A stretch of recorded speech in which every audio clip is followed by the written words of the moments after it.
Hello and welcome. You're watching To The Point. Navjot Singh Sidhu's determination to continue with his television career after becoming a minister in Punjab has not only created enormous controversy, but also provoked serious differences of opinion over its legality, propriety, and whether it involves a conflict of interest. Tonight, we shall examine all three aspects of this issue. Joining me is Shiromani Akali Dal MP Naresh Gujral, Aam Aadmi Party representative Ashish Khaitan, Congress spokesperson Jaiveer Shergill, the well-known Supreme Court lawyer C.R.M. Sundaram, and the Additional Solicitor General of India, Pinky Anand.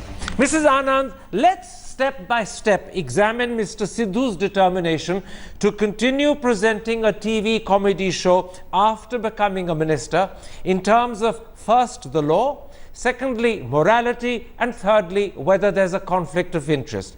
And I'll begin with the law. Do you accept the Punjab Advocate General's view that there is nothing under the Constitution and the law that makes it illegal for a minister to earn money as a presenter on a TV show whilst continuing as a minister? I don't quite agree with what the Advocate General has said.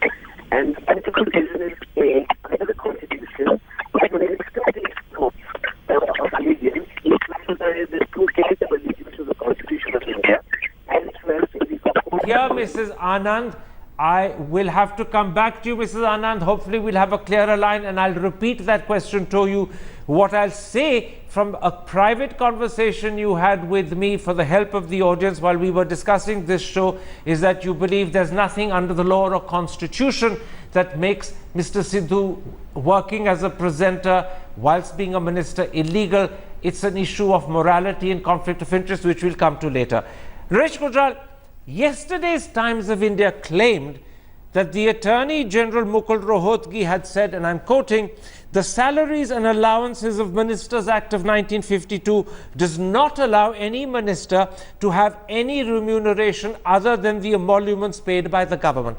However, if you look at the act itself, it says absolutely nothing of the sort. And secondly, in his interview to Times Now, Mr. Rohatgi very clearly said there was no legal bar to Sidhu doing a TV job under the 1952 Act. So would you accept A, misreporting, and B, misunderstanding of the 1952 Act has confused people about the legal position?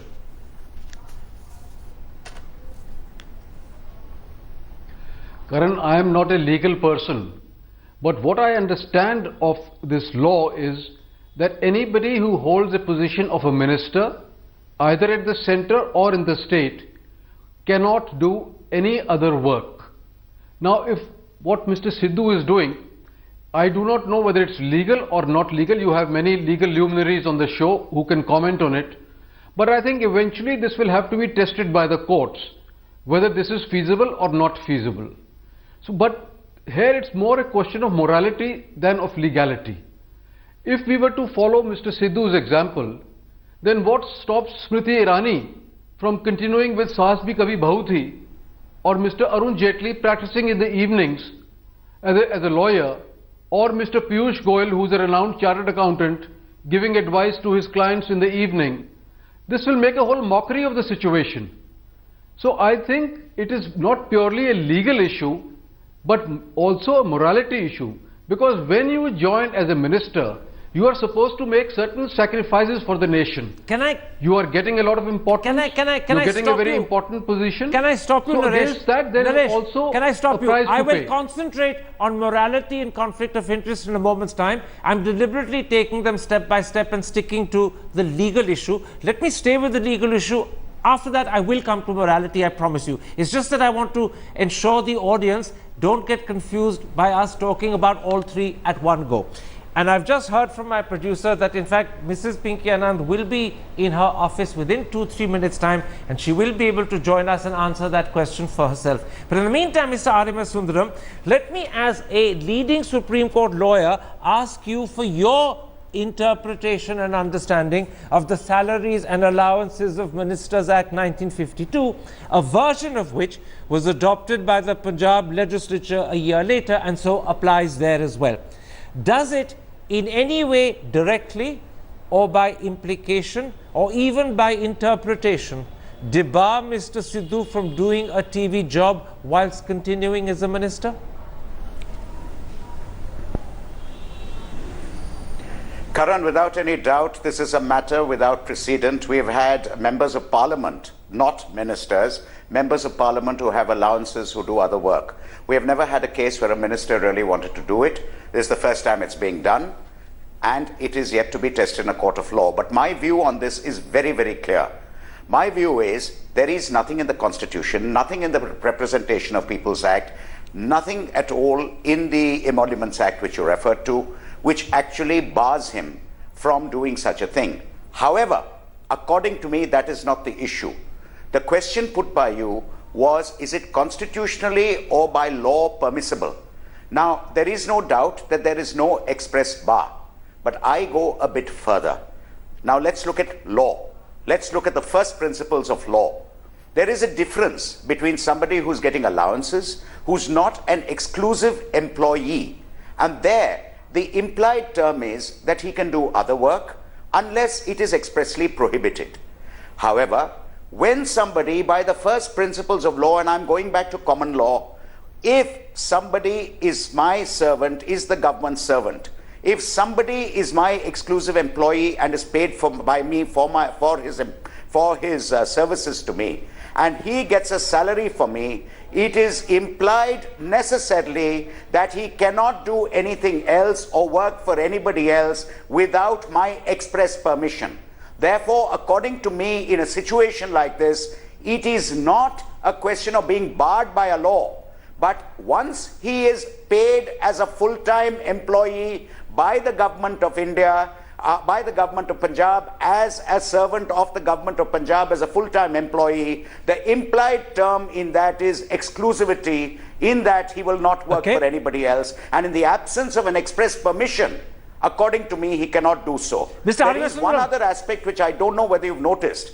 The Ministry of Home Affairs has come out with guidelines for the conduct of ministers, which expressly provides yes, but that Mr. Sundaram, I'm going to stop you there. I'm going to stop you there because the code of conduct is actually not a law, and the Attorney General has confirmed that that comes under the issue of morality and propriety. And I'll come to that in a moment's time. Let's not confuse them.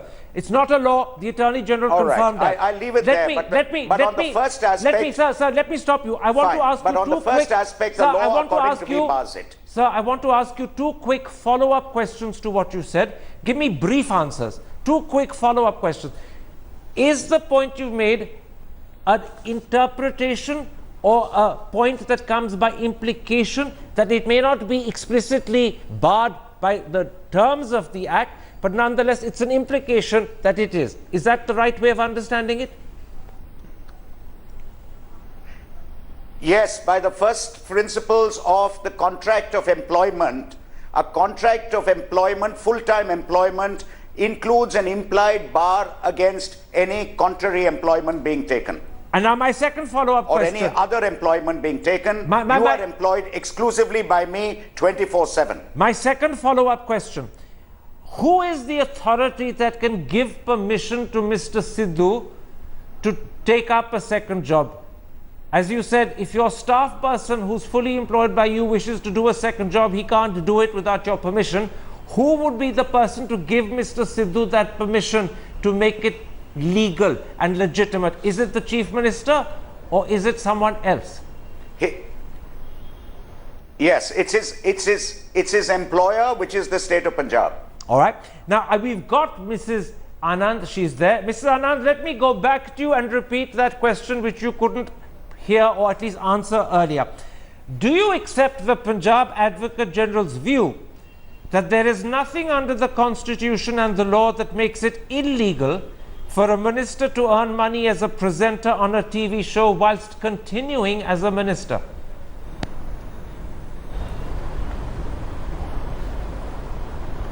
I think there are two parts of a constitutional answer. One answer would be to say whether the Constitution bars it expressly. No. Does it lead to a disqualification? No. But at the same time, the Constitution makes it illegal, because when a minister swears in as a minister, he takes an oath The oath itself requires allegiance to the integrity and sovereignty of the country, and continues on further to talk about not currying favor or ill will from anybody.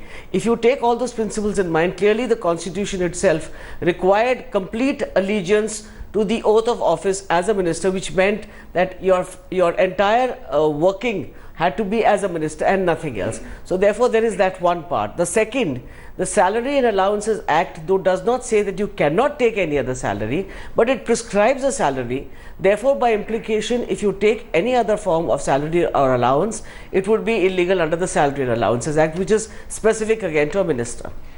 Mr. Shergill, I'm going to bring you in as the Congress spokesman at that point.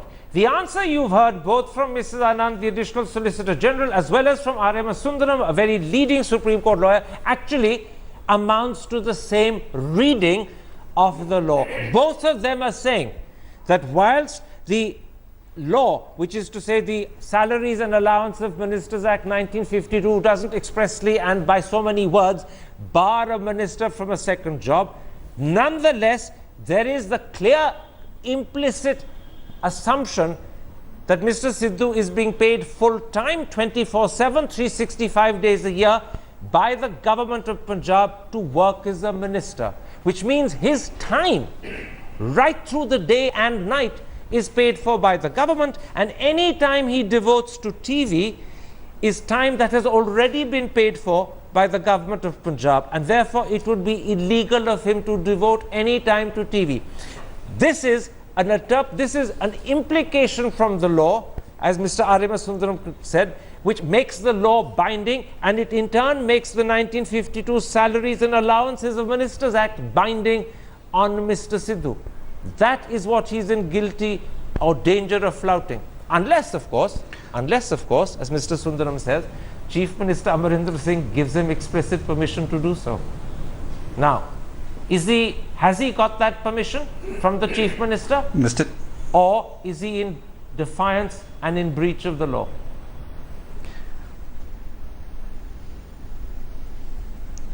Mr. Thapar, firstly, being a lawyer, I must state one fact. I know both Mr. Sundaram and Ms. Anand are senior to me in terms of legal experience, but I beg to differ from the arguments put forward by them. Expressly or impliedly, he is not in violation of anything. Mr. Sidhu's private assignment cannot be faulted legally, morally, ethically, or even if I look at it from the prism of convention. Now, I know our first segment is only legal and restrict my arguments to that. The Advocate General, Mr. Nanda, a man of sound legal experience, has said that his role as a celebrity TV judge cannot fall under the definition of office of profit. If I look through the plethora of Supreme Court decisions, two decisions show us the light. Gobind Basu versus Shankari forgive Prasad. me, I'm interrupting you, Mr. Shergill, because no one is saying it is an office of profit. Please don't even waste time trying to establish it's not an office of profit. No one has said it is. Let's not go down that road. That is a deflection of the argument. It's not an office of profit. It could only be an office of profit if the government was paying for the second job, which it's not. But it is by implication a breach of the Salaries and Allowances of Ministers Act, as Mr. Sundaram and Pinky Anand explained. Answer that if you want. Yes, direct answer. That answer also has been given by the Supreme Court. Supreme Court says you have to take a very practical view and approach and not a pedantic approach. The litmus test in this case is Mr. Sidhu's assignment diluting, affecting or influencing his discharge of his duties as a minister? The litmus test is this. If the answer is no, then there is no conflict. Can I answer that for you? If his TV show Can I answer that for you? Start affecting Can his I answer that for you? That Captain Abrin, Let me answer that for you. Let me I will complete tell in a you minute. very quickly how Yes, Mr. Sidhu spending time doing a TV show is diluting the time he has available to be a minister and to fulfill his ministerial function.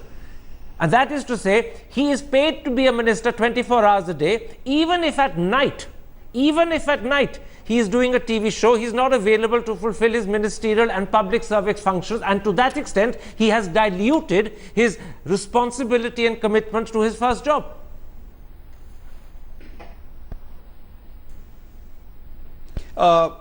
Mr. Thapar, firstly, the argument that he's 24/7 minister, you're absolutely right. As far as his discharge of duties is concerned, that we will only test once he's in action. Tomorrow, if he is not reading any file, making any orders required by the duty in a definitive time period, yes, then you're absolutely right. Otherwise, no. Today, he's setting an example. His stand reflects his honesty. Are we going to crucify Mr. Sidhu to say, I want to earn money honestly and through non-conflicting sources? Well, no, that's a different issue. And he's doing that. No, that's another. Today, No the one law is says denying if you he's are not. abusing No your one public is office, questioning I'm whether only on he's this earning issue. money through non-corrupt sources. That's irrelevant. It's the fact that he's earning money at the cost of time that is already paid for by the government of India that puts him in breach of the 1952 Act. Let me bring in That Mr. is Arima yet to be Sundaram, seen. because Mr. Arima Sundaram is nodding his head in severe disagreement. Do you accept that Mr. Sidhu, by taking up a TV job, is not in any way diluting either his commitment or his responsibility or his work for the government of India, and therefore it's not a breach of the Act? Do you accept that, Mr. Sundaram? I'm sorry, Karan, there is no manner of doubt he is diluting his exclusive contract of service. The fact is, he is being paid, as the gentleman said earlier, 24/7. He is being paid, he has an exclusive contract of service. The word exclusive would mean that it's only for that employer. If he's going to do any other work for any other purpose for that period of time, he's depriving that employer of his services, which, unless expressly permitted, would be a breach of an exclusive contract of service. Okay. We need not go any further. That is where it stands. Okay. And it is not a question of evaluating his performance. That is not the issue. Absolutely. The issue is whether he is diluting in any way the exclusivity of his service. And quite clearly, he is. Ashish Khaitan, yours is the principal opposition party in Punjab, and I believe that you are talking of moving the High Court over the Sidhu issue. Do you agree with the interpretation of the law and its implications as you've just heard from Mr. Arima Sundaram and Mrs. Pinky Anand, or do you think that there could be some legal merit in what Mr. Jaiveer Shekhar is saying, because he too is a lawyer, that this small contract for a TV company presenting a show one night a week does not amount to a credible, significant dilution of his exclusive contract to work as a minister with the government, and therefore it's legitimate? Which of the two views do you agree with? I completely agree with the view of Mr. Ariman Sundaram, because Article 191, the Perks and Privileges Act of Ministers, are not germane to the issue. What is germane to the issue is that Mr. Sidhu has a covenant with the cabinet. He is an esteemed member of the cabinet of the Punjab government. His employment is with the government of Punjab, whereby he has been given certain privileges, certain perks, certain remuneration, an official bungalow. More than that, I would like to take forward the argument of Mr. Ariman Sundaram. The cabinet of Punjab government has exclusive control over Mr. Sidhu, his time and his energy and his devotion. Now what is happening here is that you cannot be a minister just from 10 to 5 and you can say that at night I'm going to work in cinema or in Bollywood or in Hollywood and have a parallel contract with a production company. In this case, Mr. Sidhu, will be having a continual parallel contract with a production house, which would require his time, which would require his exclusive time over certain days in a week. Now there is a clear conflict of interest. It may not be a conflict of interest seen from the prism of Article 191 or Article 1013, because that only pertains to members of Parliament and members of Legislative Assembly. Here is a conflict of interest between the contract that he has I with want the to stick to legality now, because I think house. it's important for the sake of the audience. And thus it is illegal. Yes, but I think it's important, Mr. Khaitan, for the sake of the audience, that we separate the discussion on legality from the discussion on propriety and morality from the discussion on conflict of interest, because otherwise audiences who may not know this issue as well as you could get confused. For their sake, let's take it in a structured way. Let's come now, Mrs. Anand, to the morality question. We've aired the issues about legality fairly fully, the audience can work out for themselves which position they want to go with. Let's come to the question of morality. If Mr. Sidhu worked for a private company and wished at night to do another job, it would be considered moonlighting. His employer would have every right to be furious with him, to feel he was cheated and this was wrong. And clearly that would be unacceptable. Why is it not moonlighting if he does a second job at night as a minister? And why is it not equally improper and immoral?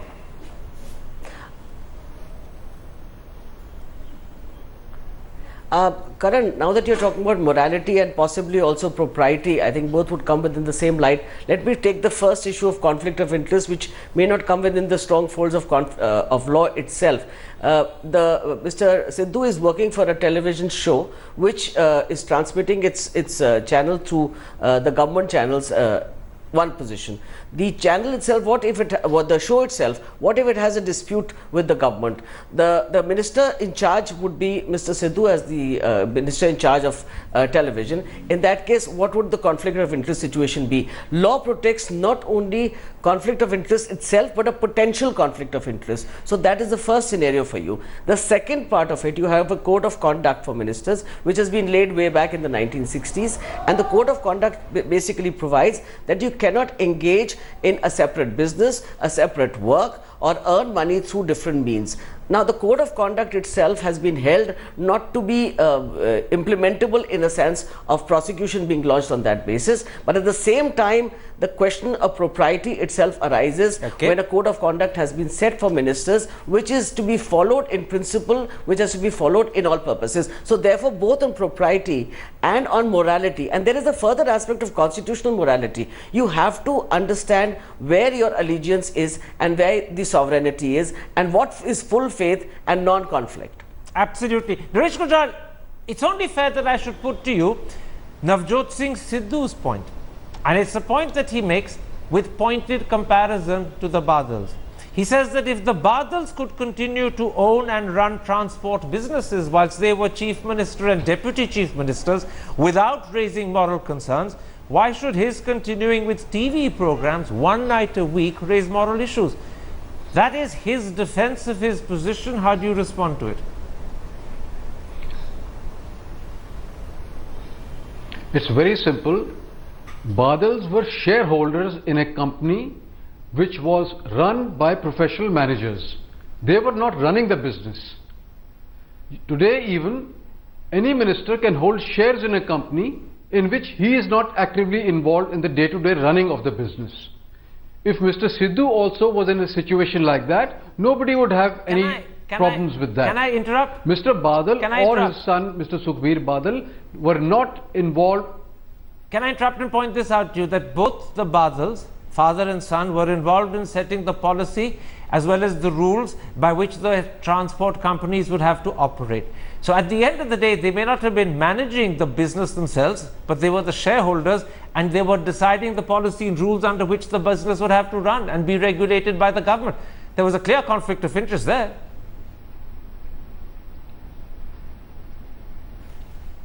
If any immoral act has been done in the past, now the Congress is in power. They can investigate and institute cases against them. The very fact that they cannot find anything to the contrary, that is why they are not instituting any cases. But they've only been there 5 days. That yes, there was a conflict of interest and Mr. Badal or his son did something which, one second, if they did something at the cost of the state, by all means file a case. Okay. I can order see, an inquiry. I can gather see, the evidence and take. I can see J.V. Shegal's finger going up, but Mr. Shegal, I'm not going to allow you to make this a Congress versus Shiromani Akali Dal issue. So I'm not going to bring you in at this point. I'm going to stick my focus to the subject, which is actually Navjot Sidhu. Mr. R.M.S. Sundaram, the moral position is underlined by the Code of Conduct for Ministers, which applies to both the centre and the states. You referred to it a moment ago. I'm going to quote Clause 2C, which says, and I'm quoting, after taking office and as long as he remains in office, the minister shall refrain from starting or joining any business. Now, does that clause, as I read it out, mean that Mr. Sidhu cannot join a TV show as a presenter? Or is he saved by the words starting or joining? Because he clearly started and joined the TV show many years ago. Or, and this may be critical, does the phrase joining also include continuing? Which is it? According to me, if you take that phrase alone, literally, it is insensible. You will have to take it as something in both the past perfect as well as the present continuous tense, that it cannot continue. On the question of propriety and conflict of interest, the two are very interwoven in Mr. Sidhu's case, but let me separate it for you right now. On the case of propriety, there is no doubt that there is another provision in the code also which says that he cannot continue his interest. If he has an interest in a business, he can continue, but he cannot continue in the conduct and management of that business even after he becomes a minister. What is the conduct and management? Is participating in it on a regular basis for a fee and emolument, participating in the conduct of the business, is being, to that extent, having a contract for service with them for that period of time to discharge that function, a conduct of the business or participating in it? My answer to that is it certainly would be. And according to me, it certainly lacks morality and propriety. In Mr. Sidhu's case, it doubles. And it doubles for this very reason. Being the Minister of Culture, let us not forget that you cannot have financial dealings as a minister with anybody with whom you're likely to have interaction between the government and the person. In other words, any minister cannot have any kind of financial dealing with somebody he may come into contact with in the course of his business as a minister. It stands to reason that a television show on a television channel, Ministry of Culture and the ministry he holds, has every chance of coming in contact with it, and according to me, therefore, he cannot have any financial dealings with them. And that, according to me, is the conflict of interest also in Mr. Sidhu's case. Ashish Khaitan, let me quote to you a precedent from admittedly the past, but it's a very telling precedent that could actually have an influence on this case. Dr. B.C. Roy, when he was Chief Minister of Bengal, continued to operate at the same time as a doctor. Now, is that a precedent Navjot Singh Sidhu could cite in his defense? Or, and this may be critical, is it undermined by the fact that Dr. B.C. Roy made it well known that he worked pro bono, whilst Mr. Sidhu has made it equally well known that he is working with the clear intention of earning money? Absolutely. So, I mean, there is no parallel between the profession of a doctor and the profession of a comedian and a TV show presenter and a judge, which is bringing him a salary or rather a remuneration of many crores every month. So two wrongs don't make a right. You raised a very right question and you posed it to the Shiromani Akali Dal representative here, that Mr. Badal was also not in the right, and for Mr. Sidhu to raise the wrongdoing of the Badals to justify his act is equally, in my mind, erroneous. Why? Because Mr. Badal, as Chief Ministers and Deputy Chief Minister, they were framing policies, they were running Transport Department, they were in charge of the Revenue Department, they were custodian of the public land. At the same time, the lands were being allotted to Mr. Badal and his companies for 5-star hotels, 7-star hotels. Transport policies were being formulated to suit certain private companies owned by Mr. Badal. So he was clearly in the wrong. Now Mr. Sidhu is also in the wrong because you are here, and I am not talking about legalities here. Sir, let me complete. I didn't interrupt you. I didn't interrupt you, sir. Let me complete. Because here Mr. Sidhu has taken oath to serve the people of Punjab. He was saying that Punjab is in a mess. Punjab is in a mess. Punjab needs dedicated workers. Punjab needs dedicated politicians. Where is his dedication let's stick now? to the issue I raised rather than make this a general polemic and political speech. But we don't have time for a general polemic. Let's focus narrowly on the subject. He cannot be a minister just for over weekdays and a comedian over weekend. Mr. Shergill, I'm focusing unfortunately, primarily on Mr. the Shergill, let subject. me bring You you in. cannot have politicians The- in this country who are running companies and doing No, TV Mr. shows at the Khaitan, same time also Mr. holding Khaitan, this is ministerial not an posts. opportunity You for a decide what you general want to be. attack You want to on be a the minister and want Shiromani to Akali serve Dal, the people of this tempting country, as or it you may want be to for earn you money. to misuse the It's as simple opportunity. as that. I'm not going to permit you to do so. Mr. Shergill, I'm the not- code I'm of raising a conduct, very now simple I'm going point, to Mr. Mr. Shergill. Do you Can want to someone earn lower money the or voice you on want Mr. to serve the Khaitan, people of please? this country? Can someone lower the voice on Mr. Khaitan? It's important that Mr. Shergill, who's very much on his own, just 1 out of 5 today, should have a chance to speak. Mr. Shergill, clause 6 of the Code of Conduct explicitly says, and I'm quoting, that the authority for ensuring the observance of the Code of Conduct will be the Chief Minister concerned in the case of state ministers. That is very clear. There's no doubt about what that meaning means. So if the Code of Conduct is breached and Captain Amarinder Singh does nothing about it, surely the good captain is also guilty of failing to fulfill his moral duty. The onus today is on Captain Amarinder Singh as an upright chief minister to ensure that the Code of Conduct is observed. And it's clearly not being observed if Mr. Sidhu starts working and earning money from a TV company. So now the focus is on Captain Amarinder Singh, his commitment to his oath of office and his integrity.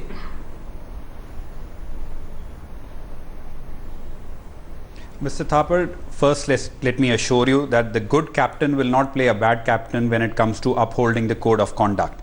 The code of conduct, as Mr. Sundaram said, the word used is business, managing the affairs of the business. It's a different legal argument whether he is being a celebrity judge is actually managing the affairs of the business or not. But today, Captain Amarinder Singh is already reviewing whether his role as a celebrity judge will conflict with his role as a cultural minister. And once the review is complete, if it does, be rest assured either Mr. Sidhu will have to give up TV or his portfolio as a cultural minister will be changed. And I heard we were having a long list of past practices. Mr. Shatrughan Sinha, Mr. Vinod Khanna, when they were MOS, they were continuing and took part in films and their roles. Today, the issue boils down to this fact. Please leave the legality and the morality and the ethics. Does Mr. Sidhu's TV show impact his sense of judgment, his commitment, his dedication to him performing the role of a minister? And today he's given a categorical commitment. It does not. If tomorrow it does, perform Captain as a Amarinder Singh minister. will be the first one to take away those on portfolio. TV is the amount of time he will not be spending as a minister. Therefore, it does impact not on his judgment, but clearly on his commitment, dedication, and the time he has available to function as a minister. How can you deny that?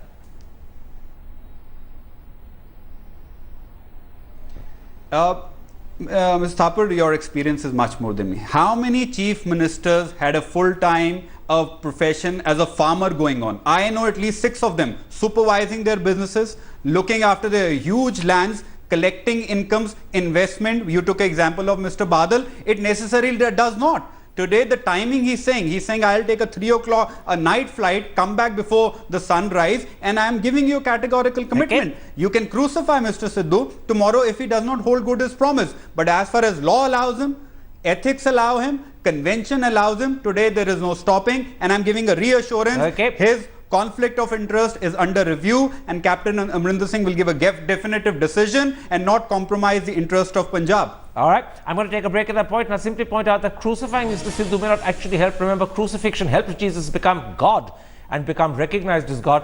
It might do the same to Mr. Sidhu in this instance. So let's keep away from the thought of crucifixion. Let's stick to the subject I'm going to raise after the break, narrowly about conflict of interest. How serious is the conflict of interest, or are we taking that argument just a shade too far? See you in a moment's time.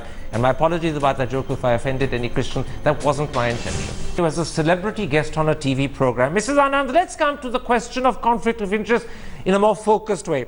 Mr. Sidhu is culture minister. TV shows clearly come under his portfolio. Would I be right in saying that therefore, if a minister is a celebrity guest and getting paid in a TV show which comes under his jurisdiction as minister, that's a clear and unequivocal conflict of interest?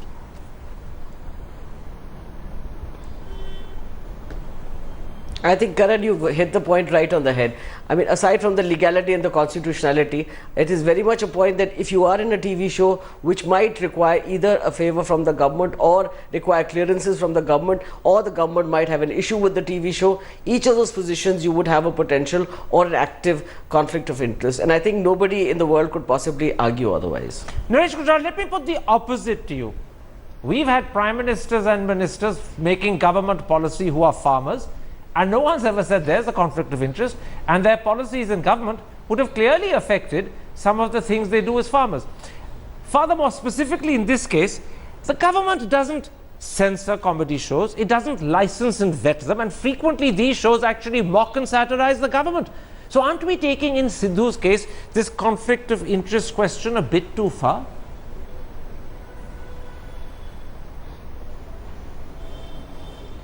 Look, Karan, as I said, this is a question of morality. Look at the Union Cabinet. There are at least half a dozen members of that cabinet who are giving up an income of over 50 crores a year because they feel that money is not important while they serve the nation. I empathize with Mr. Sidhu. He said, I have to feed my family. And he had an income of 10 crores last year, I am told, according to his tax returns. So I can empathize with him. But I think it's a question of morality. He has to take a call that does he want to serve the nation full time or not. Let me ask you a question as a leading lawyer, Mr. R.M. Sundaram, on the conflict of interest issue. Does the conflict of interest need to be actual and immediate, or potential and foreseeable? Because if it's a possibility of a conflict of interest that has to be avoided, I presume that would definitely apply to Mr. Sidhu, even if the immediacy argument doesn't apply.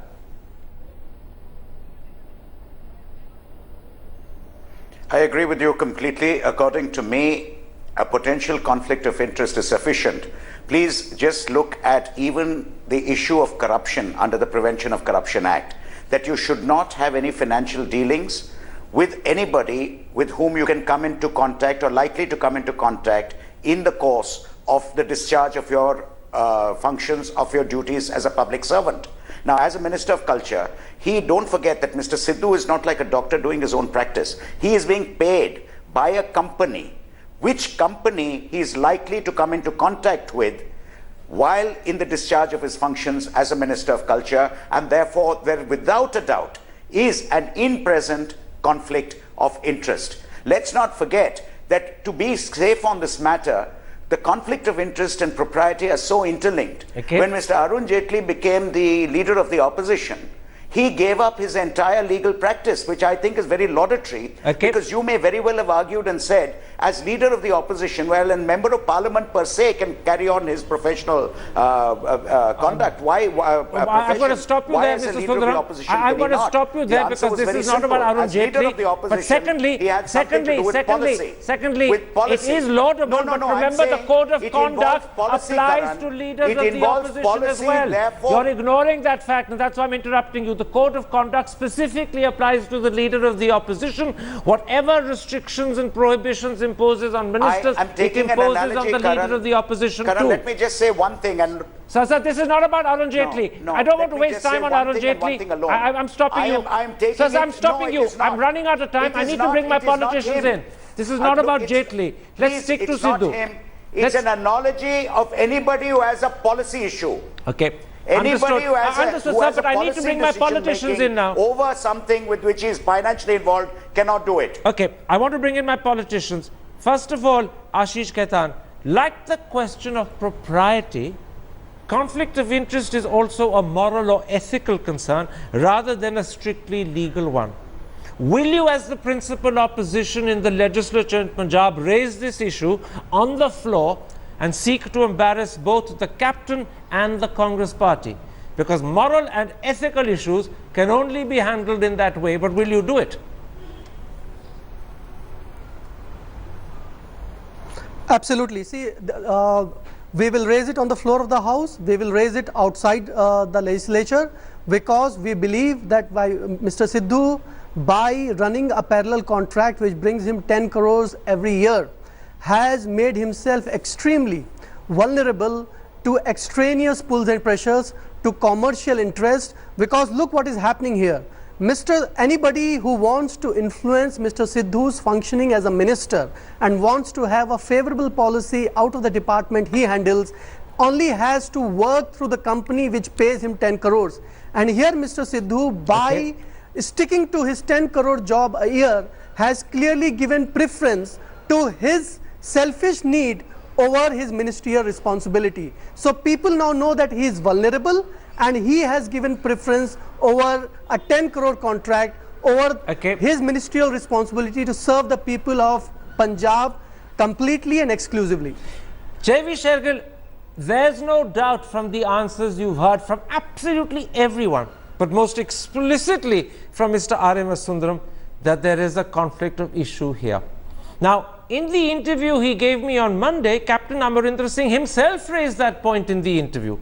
He is therefore very aware that it will most probably be improper for Sidhu to continue as culture minister and still be a TV presenter. The arguments you've heard today make it quite clear that Mr. Amarinder Singh's own doubts, which he publicly expressed, are now confirmed by leading lawyers. Why then doesn't he immediately move to change the portfolio? Why are you saying further inquiries are needed? Why is there time needed?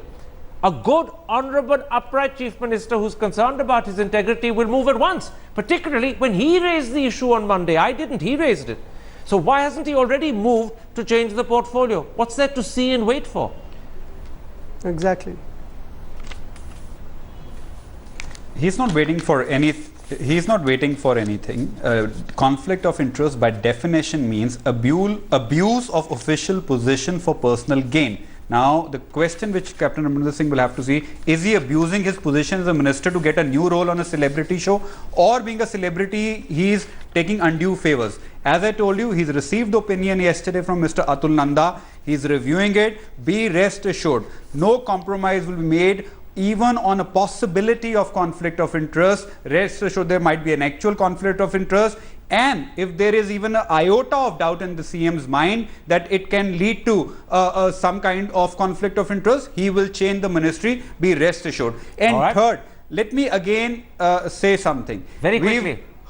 We've asked about the constitution, we've talked about the representation of the People Act. Today, Mr. Sidhu is rather showing his integrity by committing to earn money honestly through non-conflicting sources and not falling trap or resisting the temptation you're to earn money deflecting from again, politics, and as a which clever seems to lawyer be and a the clever norm in political general. representative, you're very good at deflecting, but the question being raised today is not the honest manner in which Mr. Sidhu is earning his money. No doubt he's actually getting the just reward for his services. He The will question change is it if it's a conflict of whether in the interest. process he's breaching the law, whether he's in conflict of interest with his job as a minister, and whether there are moral and issues and propriety issues that also raise their heads. Those are different things to the honesty of the work he's doing. And you know that as a good lawyer, you're nodding your head, and I'm grateful for that very good nod of the head. It does seem to suggest to the audience that you accept I'm right. And thank you for that smile. It's a winning smile as well. It's a difficult job that you had to do today when practically everyone was against you. I thank you for the way you did it. You did it with great aplomb. My thanks to all my guests for joining me, and my apologies for having shut up Ashish Khaitan earlier. I didn't really mean to. Good night. Goodbye.